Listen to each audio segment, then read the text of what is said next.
Hello and welcome back, my lovely listeners. I am thrilled to bring you a fascinating conversation today.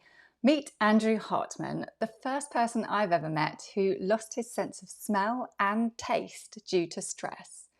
The unique ways that stress shows up for each of us never ceases to amaze me. Anyway, after his wake-up call, Andrew found ways to revolutionise his relationship with time, allowing him to create more impact while experiencing peace. And get this, all while still being a project manager. Now, to me, that is impressive. Let's dive in. I'm sure you're going to enjoy this conversation as much as I did. Hey there. Welcome to the Burnout Isn't Necessary podcast, where we delve into the world of stress, burnout, and the science behind it all. Over a decade ago, I faced burnout as a management consultant, experiencing an emptiness that I wouldn't wish on anyone. But here's the truth. My burnout wasn't necessary, and it's not necessary for you either. I'm Hannah Holden, and together with my amazing guests, we share our real-life experiences with stress and burnout. We explore the science behind stress, offering practical tips to help you navigate those challenging moments in life. Our goal? To empower you to prevent burnout from taking over your life. I am passionate about stress mastery and preventing burnout, and I am here to guide you to a more balanced, fulfilling life. So let's go. Burnout isn't necessary, and I'm here to show you why.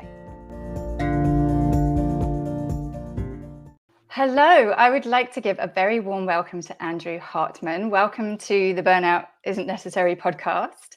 Awesome. Hi, Hannah.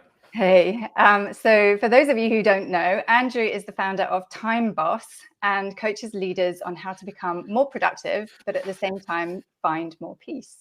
So yeah, it's great to have you here. I've done a little bit of research into your journey, and I know you weren't always a time boss. So No. I think let's start with your early career experiences and your relationship with time as your original version of you. Okay. Awesome. Thank you so much, Hannah. I really appreciate it. I'm so happy to be here. Yeah. When I began, I had an early career. I was in education, not a lot of stress on my time. I could get everything done that I had on my list. And in my mid-20s, I switched careers to work at an interactive marketing agency. We were doing lots of technology projects, I should say. And I was a project manager, very quickly had 12 different clients that were demanding my time. And as you probably know from some of your consulting, your clients don't always care about each other, and they just want their thing done. And I was almost instantly overwhelmed, did not have a system to manage all the details, was incredibly stressed. And this led to all kinds of wacky symptoms, waking up in cold sweats, just this kind of feeling of like hot, like almost like heat flashes, wake up in the middle of the night and start writing on Post-it notes just to get things out of my head because I just couldn't sleep. Mm-hmm. And all of this ultimately culminated, it was probably after a year or so, it ultimately culminated me losing my sense of smell from stress for 6 months. And losing your sense of smell, as you probably know, means that you don't taste food any longer. And it was terrible. I mean, it just was the ultimate wake up call of something must be different. I must figure out a way to manage this differently. I cannot keep operating with this amount of stress. And ultimately it truly was an early burnout for me. Sadly, one of many, but I can certainly share more about that. I know one other person who experienced a loss of smell and taste. And I know that for him, it then felt like he'd lost some of life's pleasures, but it wasn't to do with stress. Yeah. So how did you know at the time that it was connected to stress? Did you understand that connection? I was pretty certain that it was. I knew that I wasn't in a good place. I mean, had you asked me, in my heart of hearts, I knew that I was not in a good place. And I could just feel odd symptoms in my body. I mean, stress really does wacky things to you. I know you have a great resource on the signs of stress, and it's real. Like I just had all these wacky symptoms where I couldn't have exactly told you it was because of my job, but I knew that something was not right with me. And when the smell went away, there was a real sense of, okay, something's got to change. This is not a good situation. Yeah, you're right. Stress shows up in strange ways. And so weird. It's interesting that you had a sense of the root cause of the problem, because for me, when I was experiencing chronic stress, I had such an array of different symptoms, but 99% of them, I had no idea they were connected. I just thought that the occasional headache muscle tension, those were connected with stress. I didn't realize everything else. So it's interesting that you know, in your heart of hearts, you knew what was going on for you. And so now you talk about time management. You've got this program called Time Boss. How did you go from where you were, where you had all these physical symptoms of stress? What did you do? What were your first steps towards becoming better at time management? How did you realize that time management was part of the solution for you? Yeah, that's such a great question. I appreciate it. Well, it was really interesting. You know, as a project manager, I was constantly working to support people on my team. So my whole job was to set up other people to be successful. So I was really thoughtful about their capacity, and I was really thoughtful about giving them clarity on what they needed to be done. And I wanted to make sure their time was protected, that people weren't crashing in to steal their time. And I noticed that all my team members and my employees loved working for me. And I thought to myself, like, why am I stressed out of my mind and everyone on my team is just crushing work and is experiencing this sense of like focus and peace and connectedness? And I'm like, there's something totally out of whack here. And so my first move, it was interesting. My first move was to get really good at like just packaging the work for myself. So I just, instead of just letting these large kind of amorphous projects end up on my list or in my journal or my project management tools, I was really thoughtful about breaking them down into their component parts and really considering, okay, how am I actually going to get that work done? And when am I actually going to get that work done? How do I get that from, you know, this big idea, let's launch a website or whatever the project was, to the component parts? This is how they cascade across my schedule. This is when I'm going to do the work. And so I got really, really, really good about, I call it the definition of done, just defining done and then executing that really rapidly. Now, what was funny in that for me, Hannah, is I got really good at going really fast. And so I realized, like, oh my gosh, this is like a superpower. We can get so much done when we have clarity of how we're going to get the work done and when we define done really clearly. But what I didn't have was a governor on myself for what is my actual capacity and what is my actual sustainable pace. So I got really good at defining the work, but I actually kept burning out. I kept experiencing, I'd get to the point where I just had too much on my plate, so much stress, so much anxiety, where that was the fuel. I was just trying to go faster and go faster and go faster to get away from that anxiety. And the reality was I was just becoming addicted to an anxiety. Anxiety was this fire that every time I put out, I got a little bit of dopamine from that experience. But when you become addicted to that, your tolerance increases where your world is just overrun by all the things that you're trying to get done.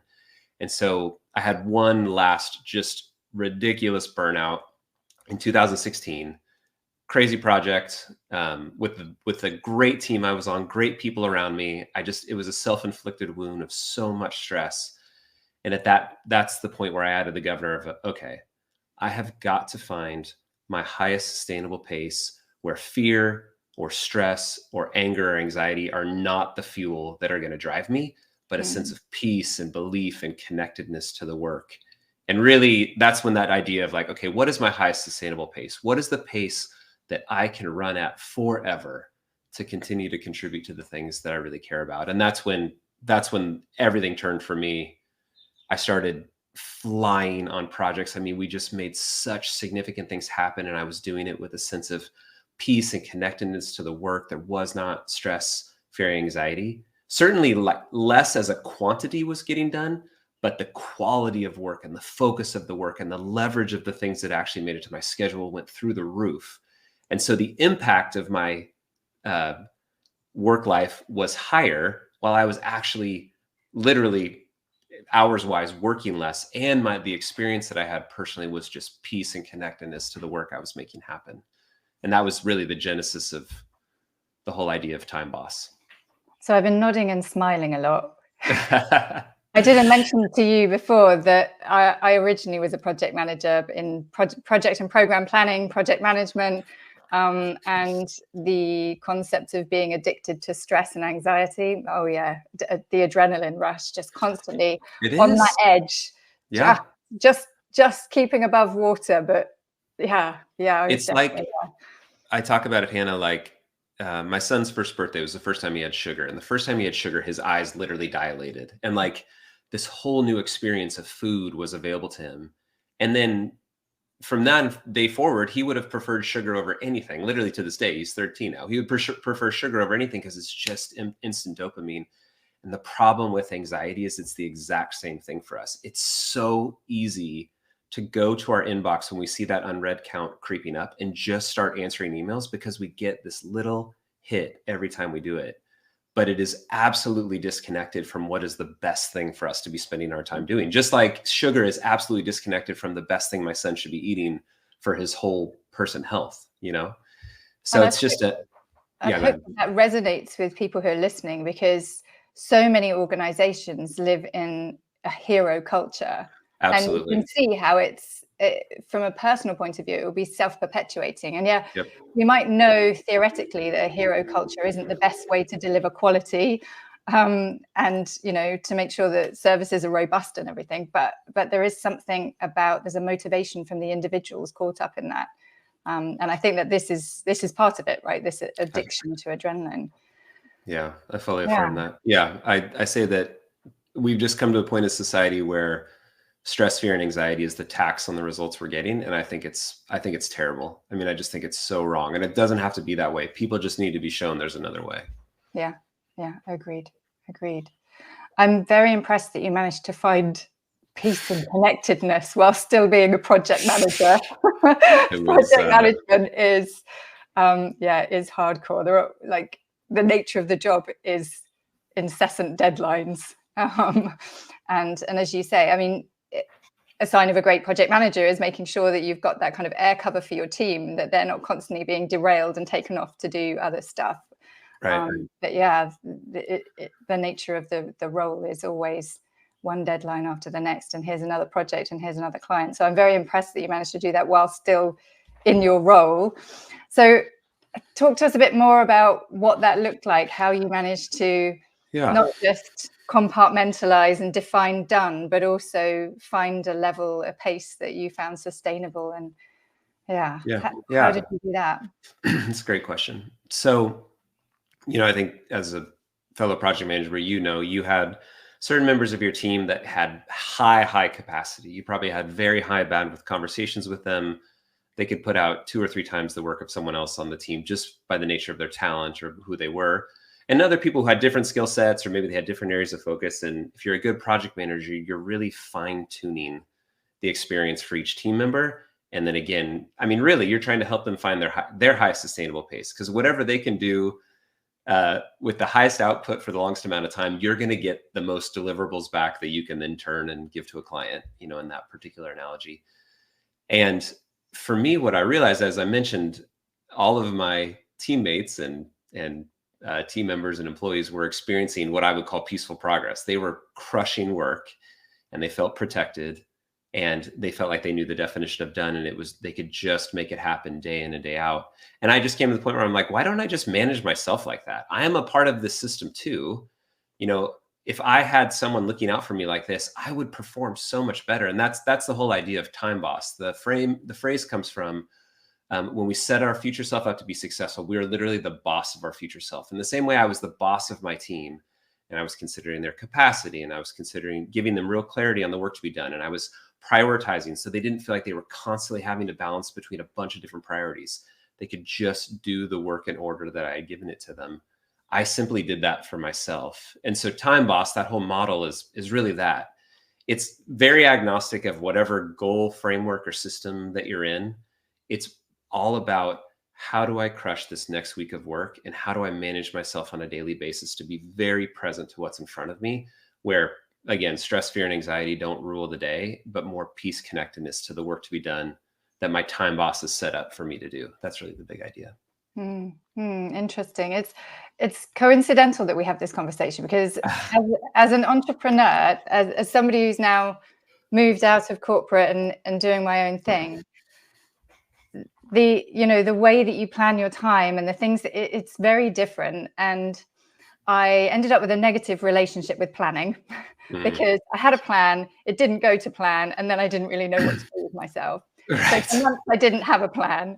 And then recently I have had a plan, but even just this week, I did what I always used to do, which is try to extend activities Mm. to give if you were working in a team, to give them the flexibility of multiple days to be able to complete something, but then having multiple things on those days, only to realize that actually that was increasing my anxiety, because every time I Right. looked at my list, I had 3 things on the list, not 1.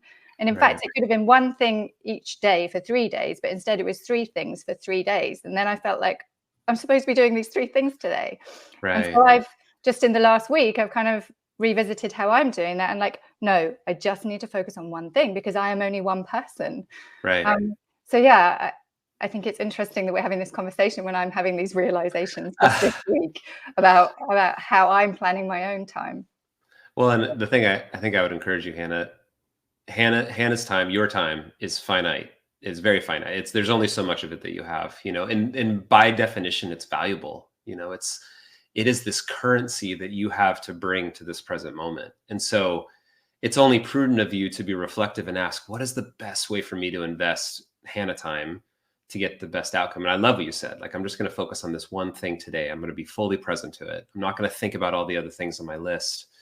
And that's really, with the Time Boss operating system, it's really a set of habits to run your week. The number one principle is just do one thing at a time. Because to your point, you mentioned it. If I look at my to-do list and I see I have 10 things, even if I say the next one I need to do is on top, you feel the emotional weight of those other 9. They're there. They are in your frontal lobe with you as you're trying to do the other work. You can hear them clawing at the door, trying to get your attention, and you're not fully present to that single task. And so if you can create emotional space to make that one thing happen, you can crush that work. That's what you and I were doing for our teammates who were on our team. We were giving them permission to not think about all of the other things so they could just do that one thing. And the hours multiply when you do that. 1 hour of fully focused work is totally different than 1 hour of being pulled at and distracted by the other things on our list constantly. They're two very different things. Yeah, 100%. Yeah. The thing that I was Yeah. working on early today, I managed to complete it in less time than I thought. I didn't Awesome. need to stretch it over 3 days whilst worrying about other things. Instead, it's like, right, this is going to happen this day, that's going to happen the next day. And Yeah. just being able to, like you say, it really cleared my mind. It made me fully present with this task and this task only.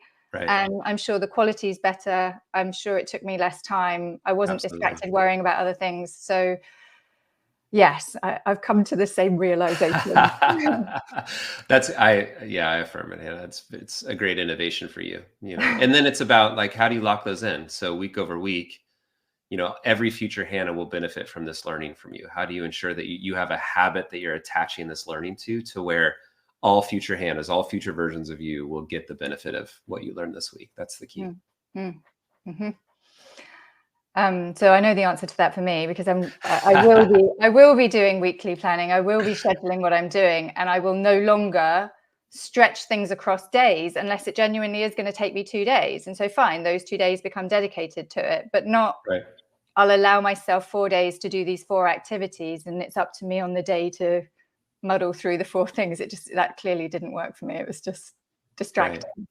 Anyway, so I know that lots of people, when I was in corporate, we had access to a training platform, and we had a time management training on there. So how does what you do in Time Boss differ from the kind of things that people would have come across in the run-of-the-mill time management kind of programs? Yeah, that's a great question. I think a couple key thoughts. One is, I think that most time management solutions are half solutions or three-quarter solutions that have a very low opinion of the people that are going to be embracing them. And what I mean by that is, a great example, everyone knows, not everyone, I mean, a common knowledge today is have no more than 3 goals a day. And as you just experienced, that can work maybe, but it doesn't say anything about your actual capacity. It doesn't really even break down what are those actual things. And do I even clearly understand what I'm going to try to do in those times? And so I would say that lots of time management is very tactic oriented or like hack oriented, but it doesn't really take in the full picture of what does this look like over the course of a week? What is it that I am tasked to be done over a given season? What are my actual needs? What are the best times for my energy levels? How do I how do I have a cohesive ecosystem where truly I am very proactively getting everything out of my head so I can just be present to the task in front of me? And so for me, with Time Boss, I have a monthly webinar I do where I talk about the Time Boss operating system. I really see it as an operating system. It is as simple as you can possibly imagine. You'll look at it and be like, I can't believe that this actually works. But simple systems get used, complicated systems get chucked out. But the key is that it's a full cohesive system. And so it helps you plan out your entire week. It helps you contend with distraction. It helps you plan for reality that it's never going to go exactly to plan the exact way you want. It helps you very consistently empty your brain to be fully present to the task at hand without dropping your responsibilities or hurting your priorities. So it's really it's a whole picture of productivity. The other side of it, and this is where I think those systems often have low opinions of people, is it's just hard to change our relationship with time. You and I both felt it. We burnt out because we had lived into our habits related to time. It would have been reinforced. We had been responding to anxiety and getting the dopamine, and we were getting all these strokes from people around us. Oh, you're such a good project manager. You're doing such great work. But the reality was our time habits were not serving us. And so there is so much habit built into the wrong direction that I think it takes focused effort to really get someone over the hump to change. The primary expression of Time Boss is a 6-week cohort with 6 other leaders, very intentionally, because one, it takes daily reps of doing something different to really learn it. And I just think going to something like Udemy and watching a course, you will probably get great information, but it is like watching a video of a CrossFit exercise versus showing up to a gym and doing a CrossFit workout. They are two fundamentally different things. I think for you to really change, it requires quite a bit of effort in our relationship with time, or quite a bit of pain. You know, you must be in tremendous pain to be ready to change. And so that's really where my passion and conviction around Time Boss is. I want people to have a cohesive system that deals with reality, that once learned, they can consistently apply and fall back to. It's not a bar that they're constantly achieving.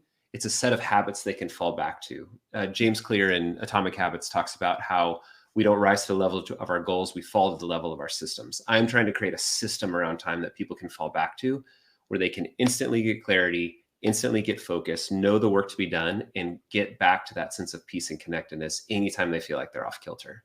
And so that's really where I'm not even trying to differentiate, really. I mean, this is what's worked for me, that I have passion and conviction around. I would love for the way that I do Time Boss just to become common knowledge of this is just the way it works. I just think to sell a product often, it must be much more accessible. And for me, I think you have to have a wholehearted commitment to have a different relationship with time, or it's just not going to work. And so I have a very high opinion, a very high expectation for people to really dig into change if they really want to experience change. I also think there's a level of like personal buy-in. If you know that this is a program for you and you opt into it, and it's different to having it on your compulsory learning list that you have to tick off that you've watched the videos. Absolutely. The first thing, so many people are like, oh, Time Boss sounds so cool, I'd love to jump in. And I was like, well, tell me about your relationship with time. I think it's going pretty well. Don't feel too stressed. I'm like, you're good. Don't even come. This is not for you. I want to talk to people that come from where you and I came from, Hannah, that have a spear in their chest related to time. They have some contribution they want to make in the world, that thing that they care about, that they're passionate about, that they are precluded from either because they can't get out of their own way to make the work happen, or they are so overrun by stress, fear, and anxiety. That is their fuel. Those are the people who I want to help, because there's a path in the middle where you can make such good work happen. You can contribute to the thing you care about, where peace and connectedness to the work is the fuel, not stress, fear, and anxiety. Those are the people that I really want to talk to and support. You must have heard so much different pushback on it's not going to work for me because, or etc. So what would you say to somebody who, so I'm thinking about myself in consulting, and I had a team to run and had multiple clients. And so I often felt like my diary was just filled by the needs of others. So I needed one-to-ones with my team. I needed to attend the sessions that we had with clients. And there was very little time in my calendar where I was the boss of what I did with that time. So what would you Sure. say to somebody who's in that situation? Yeah, that's such a great question, Hannah. And I feel such empathy for those people. Again, I mean, Time Boss was forged in that fire.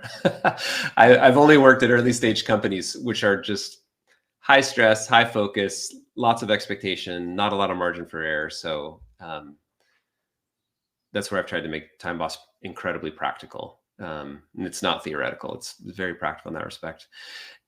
My my strongly held belief about time in general, not specifically for Time Boss, but time in general, is our entire world is a series of discrete things. So you could look back at your day to day. I could look back at my day to day, and I could describe what I did today in a series of discrete steps. Mhm. Meaning, I was only doing one thing at a time. Even if I was very rapidly multitasking, at any given time, there was only one thing that held the stage in my brain. And there was only one thing that I was actually focused on, even if I was being pulled in lots of directions. Mhm. And so I think if that's true in arrears, if I can describe that in arrears, then I think I can plan for it on a go forward basis. And so what I say to people is whatever is going to compete for time needs to be stack ranked and prioritized. So if you're going to give, let's say you're going to give 60 hours your week or 40 hours your week or 20 hours a week, it really doesn't matter. Like you choose the amount of time as your time boss, you're choosing the amount of time you're going to give to your area of focus. Everything within that time now competes. And so everything you describe, the one-on-ones with your team, the client expectations, the client meetings, the deliverables, whatever it is, all of those things now compete for that, let's say 40 hours of time. That's kind of the common standard in the US. Everything competes. And so if that's the case, my strong encouragement to people is get it all out of your head and get it into a list. It can't compete unless you can see it all. But once you see it all, you now have some authority over it. So your one-on-one with your team member is going to stack rank against your deliverable to your client. Which of these needs to happen first? And truly, like one of them has to happen first, because on a go forward basis, you're only going to be able to do one of them at a time. And so being a time boss is not emotionally easy in the same way that living on a fixed budget is not emotionally easy. It requires trade-offs. It requires you to deal with the fact that you are finite, but it tries to localize those feelings to a single point in time in your weekly planning meeting where you can very judiciously plan out the next week. You're really just making a 7-day bet on the order of your priorities. And then once they're in order, doesn't matter how many there are of them, once they're in order, you're just mapping them to your calendar, to whatever that time you've committed to the work. And the last step I'd say, and this is where I just think time management doesn't go all the way and solve the problem. Once you hit your capacity, once you've reached the time that you are willing to commit to that thing, you now have a decision to make. You're either going to increase the amount of time you give to that thing, or you're going to start coming up with solutions to deal with the things that don't fit. And my strong encouragement to people is to come up with a solution to deal with the things that don't fit. And that's where people mostly go sideways, is they have a plan, but they have all these things that they're like, well, I got to do those things as well. So they just carry them with them like emotional anchors that are just hooked into them, dragging them as they go. But if you do the work to come up with a good plan, you do the work to deal with the things that don't fit, you give yourself some realistic margin for whatever's going to come in, last second requests, whatnot, you can make a plan happen. I have seen it happen across entrepreneurs, across founders, executives, stay-at-home moms. It doesn't matter. Time is time is time. It really works in any environment. But the key is, if the amount of time you're going to give to an area, everything in that space competes, and you just have to do the work to elucidate what is that actual list, what are their actual priorities, and then map those things to your calendar. Yeah, I can reflect on the situation that I know I was in a few years ago, and I can see how that could have applied. I don't know quite how I did it, but somehow I managed to squeeze it all in and still be working a 4-day week. I'm not sure how it worked, but yeah. Exactly. Somehow. So what is the pushback that I just gave you? Is that what you hear from lots of other people? What's the biggest pushback? What's the number one item that people push back on the most? Oh, everybody's got that one stakeholder where this will never work for. My boss, my client, my spouse, my investors, my business partner, it doesn't matter. They all have that person. They're like, they're coming for my time. They're going to take it. And I have no control on that thing. Oh, so kind of ad hoc activities. Ad hoc. My client's going to phone me during my time that I was trying to dedicate to. Yeah. Okay. Yeah. Yeah, everybody's got them, and I have them too. I have people that can come in and take all my time. My wife is a great example. I would upend my entire schedule for her if she had an urgent need. And the reality is, if people really look at their week, so we start the Time Boss cohort, 6-week coaching cohort. We start it with a 2-week baseline. Most people, it's 5% or less of their time is actually upended or interrupted by last minute client needs that cannot be changed. Meaning, like, they're coming for your time and it doesn't matter. They actually have the authority to take it. So people are managing their world based off a 5% risk, and they're not doing the work to really maximize that other 95% of their time. And so, one, I help them realize that let's build a structure to really maximize the time you have. And then two, let's figure out how we support those key stakeholders. And I actually think it's really easy. I think most reasonable people only want two things. They want empathy. They want to know that you think that their priorities matter, right? They don't want you to be stiff arming them. They don't want you to be telling them all about your priorities and how they're more important than their priorities. They want to have empathy to hear, like, yeah, I hear you. That just sounds like a really urgent need. I'm with you. I want to make that happen. And then they want confidence that will be done in a reasonable amount of time. So what that means is most reasonable people don't need you to drop what you're doing right this second and instantly switch to them. They just need to know in a given time frame the thing is going to get done. And so I'm such a believer in just communicating empathy and confidence. One way that I do this is I have everyone retrain the key stakeholders in their life day one to say, hey, I'm going to be working on a couple other projects over the next couple of weeks. I'll probably be a little bit slower in my response time, but if you need me, here's my phone number. Please call me. I will answer the phone if you call. And to the person, they will tell you in Time Boss cohorts that they rarely get called. And so they have managed their life mostly for the exceptions. And the reality is they have so much opportunity to focus. They just have to retrain those key relationships with empathy and confidence that their needs are important and their needs will be met. You just have to do the work to retrain people. And it's really not as hard as people think it is. They think it's going to be this massive deal. And most people are like, oh yeah, I know you got a lot going on. I'm with you. Let's do it. Yeah, and I can see that actually that would be it would strengthen many relationships. Absolutely. You're one of the few people who I'm talking to one-to-one and saying that I've got a lot on, and you're one of the few people whose call I will take. I'm going to try and shield and protect my time, but you will have my attention if you need it. That makes them feel special, surely. Absolutely, Hannah, you're so right. Or if it's your boss, I mean, people are mostly afraid of their bosses, which I think is wild, because the reality is, like, so I work as a fractional CEO in different companies. And in those worlds, Andrew is a currency for the CEO of those companies. And so to me, I'm simply saying, like, hey, I want to maximize the use of your currency. And if I am available to you nonstop all the time, drop anything, I actually think you're not going to get the best use of my time. But here's my phone number. If it's truly on fire, call me. We'll solve it. No worries. But otherwise, like, give me a little bit of time on my response time, and I will make sure I crush our mutually agreed upon priorities. I will make those things happen. But hey, anytime you need me, you can call me. I'll pick up the phone. I mean, if someone on my team came and said that to me, I'd be like, what can I promote you into? Like, you're a leader. Like, you and I care about the same things. You want to see my goals happen. Why would I not support your success in that way? You just have to frame it the right way. Most people think it's a stiff arm. They see his boundary as like the stiff arm. I'm putting up this hard boundary. You can't cross this line. And that's not it at all. We're trying to mutually align our interests where everybody wins. I'm just asking you to relate to me a little bit differently. So. Yeah, well, I think so. If I'm thinking back to that role that I was talking about, then the priority as an organization would be to service our clients and make sure that they're happy. And if I spent my whole time helping my boss with his financial reporting or whatever he had to do, that would just be like the equivalent of navel gazing for management consultancy. It's just not. Yeah. It's not actually what delivers the value for the organization. So yeah, that's a great way to say it, Hannah. Yeah, it's a great insight.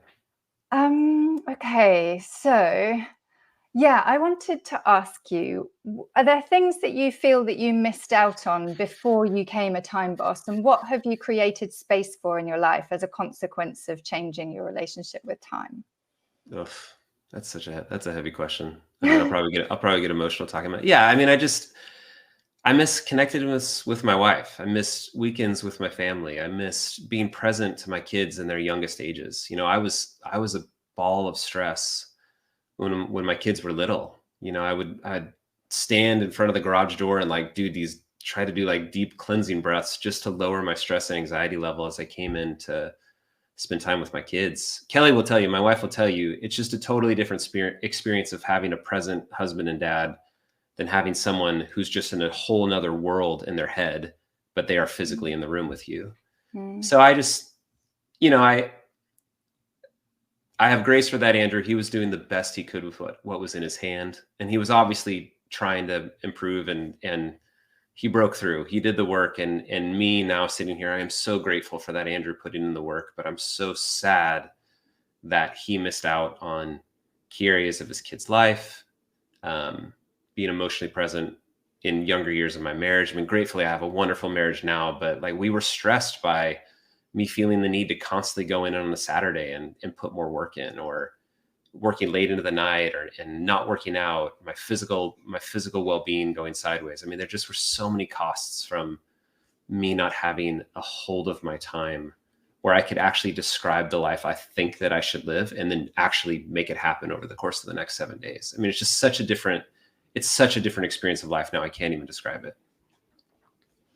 And so the upside, what things have you been present for? What things have you participate in and enjoy that wouldn't have been there if you were still the old Andrew? Yeah, thank you, Hannah. I so appreciate that question. I mean, this last year I wrote a science fiction book with my daughter, and it was evenings and Sundays at Starbucks writing this book and laughing and being so silly. My son and I created a really funny board game called Troll together. That's this little game that we play together, but we love it. Learning to surf with my daughter. We've been on great family vacations where I was actually present. I actually could manage my life in a way where I could set it down and be gone for 7 days and come back to it.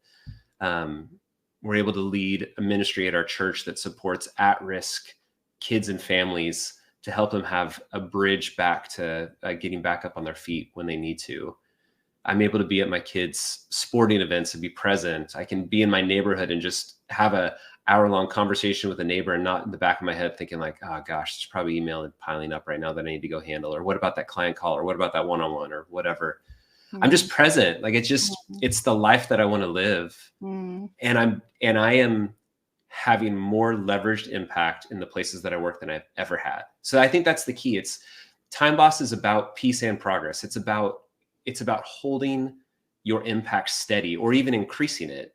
So we've done Time Boss cohorts over the last year, and 86% of people that have done Time Boss cohorts have actually increased the impact that they have at work, meaning they're getting more leverage work done. They're actually a more impactful team member or leader or founder or whatever. And 95% of them said that they experienced more peace, which means that they actually have a better experience of life and they're making greater impact, but all of them to the person are working less. And so, sorry, I think I was interrupting you. You carry on. Oh no, I just want to emphasize that a different world exists where stress, fear, and anxiety isn't required. And the results don't go away. It doesn't mean that we're over embracing self-care or personal development. We are embracing self-care and personal development, but we're changing the way that we think about work and what actually gets to our calendar to actually increase the impact of the things that we're focused on.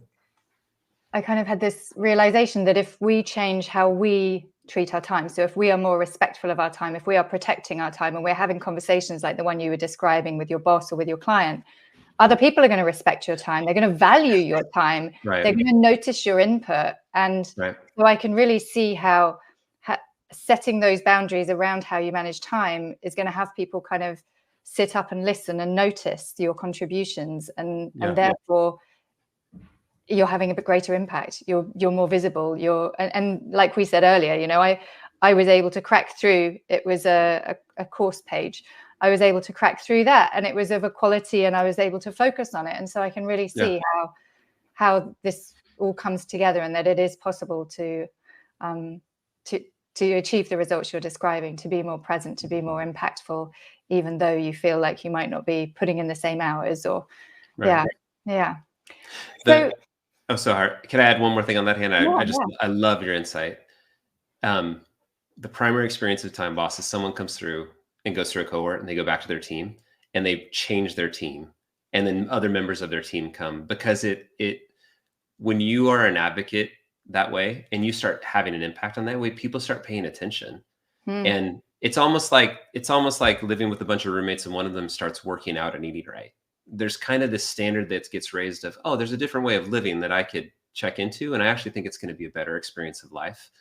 It almost necessarily happens with Time Boss, because people that are looking at their time like a currency to be really thoughtfully invested, everyone around them starts to align behind that, because they realize, oh gosh, if I need some of Andrew's time, I need to be ahead of my planning. I need to make sure I ask Andrew ahead of time, or it's going to be harder for me to get that thing done.